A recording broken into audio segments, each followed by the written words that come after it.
خلصت طبعا لبسوني هذه. المنظر روعة، المكان يعني من احلى التجارب اللي مريت بها بحياتي. خلينا انزع المناظر راح جياكم. والله شباب روعة روعة الاجواء. اهم شيء اصور المناظر الموبايل ما جبته. المكان جدا جميل. ايش قد ممكن يوصل عمقه هذا؟ ايش قد عمقه يوصل؟ انت كنت النهارده 12. اي اقصى عمق عندكم هنا؟ اقصى حاجه هنا 60 متر. 60 متر؟ واو واو، هاد شيء يعني خيالي. التجربة خيالية.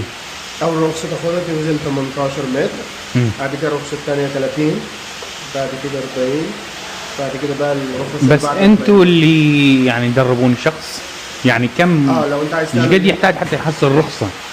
3 ايام انت تاخد رخصه الاولانيه. انظروا بأي قلب ستلعب هذا اللقاء. أخبرني يا عمر، إن لو كنت تعلم كم كان صعبا فقط ألا تكون معهم، فكيف انظروا.